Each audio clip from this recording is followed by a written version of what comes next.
Est-ce que tu comptes reprendre Satisfactory en stream? Je suis pas sûr. J'ai beaucoup aimé, j'y ai beaucoup joué, mais le problème c'est que, premièrement, j'ai été trop matrixé par le jeu, y compris hors live. Du coup, j'ai décidé de me sevrer un petit peu. Et plus le jeu se complexifie, plus moi ça me va. Mais vu que je mets du temps à comprendre les choses, plus j'ai tendance à tilt le chat, qui a tendance à me faire tilt aussi. Et du coup, ça me met dans un mauvais mood, on va dire. Et du coup, je suis pas sûr que j'ai envie de restream ce jeu, j'avoue. Ça arrive sur un jeu aussi complexe, tant que tu joues de ton côté, que tu apprécies, c'est cool en tout cas. Ah non, mais en fait, j'y ai trop joué même. C'est-à-dire qu'au bout d'un moment, j'étais en mode, je pensais plus qu'à... Pas plus qu'à ça, mais je veux dire... genre, quand j'allais me coucher, je voyais des tapis roulants, quoi. C'est un problème. Moi, j'aime pas du tout ça. J'aime pas du tout le fait de... Je te promets que c'était vrai, hein. J'étais en mode... Et tu sais, j'y pensais et tout, je me disais... Ah ouais, pour telle ressource... va falloir que je fasse un truc long comme ça, et que je l'amène comme ça, puis tel truc et tout. Tu sais, je pensais hors live. Je faisais complètement autre chose. Et du coup, je me suis dit, non mais vas-y. On va pas continuer tout de suite, là, hein. On va se détendre du cul parce que moi j'aime pas ça. Matrixé quoi, complètement, c'est ça. En fait j'ai des hyperfixations sur certains jeux, que ce soit FF14 et encore là beaucoup moins en ce moment, ou Binding of Isaac et pareil beaucoup moins en ce moment. Mais globalement j'aime pas trop être trop dans le truc en fait. Parce que je me laisse emporter et du coup au bout d'un moment mes pensées sont beaucoup là-dessus. Et ça me saoule, j'ai pas envie. Ça m'aurait peut-être pas gêné plus jeune, mais là maintenant j'avoue que ça me fait un peu chier. Ça m'a fait ça avec Outer Wilds. Oui mais ça c'est pas pareil je trouve. C'est pas pareil parce que c'est un jeu qui est fini. C'est-à-dire que quand tu l'as terminé, il est terminé. Là où Satisfactory, c'est vraiment... en fait les possibilités sont tellement infinies que t'as 1000 façons de faire le jeu.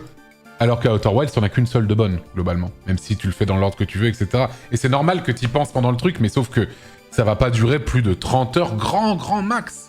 Vraiment, c'est même moins. Satisfactory, c'est malheureusement un jeu où tu vas mettre 70 heures en une semaine facilement si tu n'y fais pas attention. Et dites-vous, j'y ai joué sur un laps de temps pas si énorme que ça. Et sur Steam, j'ai mis 58 heures de jeu. Putain, je pensais que ce serait plus, en vrai. Mais c'était déjà trop dans ma tête. Je sais pas comment dire. 58 heures en 2 jours. Non, c'était pas en 2 jours. Non, ça a bien duré une semaine et demie, mon truc Satisfactory.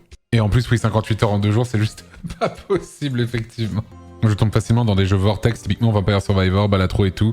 Et j'arrête assez vite quand je commence à en rêver aussi. Mais moi, c'est un peu pareil. Typiquement, Balatro, quand j'ai découvert, je suis resté dessus pendant super longtemps. En fait, c'est à partir du moment où je le lance hors live où c'est perdu. En vrai. Et Balatro, bah, c'est typiquement ce que j'ai fait. Du coup, je l'ai vraiment enculé, quoi. Et ouais, voilà, au bout d'un moment, j'y joue juste plus du tout maintenant, quoi. Le jeu avec les pastèques aussi. Ah, Suika Game, j'y ai jamais joué hors live. En fait, parce que j'aurais eu le démon de battre mon record hors live. Voilà. Du coup, j'y ai pas joué hors live. Du coup, j'ai pas eu une phase dessus. Alors qu'on a été privé du Dead God sur cette chaîne, ça dégoûte. Ouais, mais enfin, j'ai eu le Dead God au bout de je sais plus combien d'heures d'Isaac, hein. 1000 comme ça. Je ne voyais pas streamer 1000 heures d'Isaac, hein. Y a rien sur cette chaîne qui a été streamé 1000 heures, hein. GeoGuessr? Non, GeoGuessr c'est 800 heures et quelques. Y a rien sur la chaîne qui a plus de 1000 heures. On a déjà regardé plusieurs fois. Du just chatting? Non, je te le dis. Fais-moi confiance. Trust me.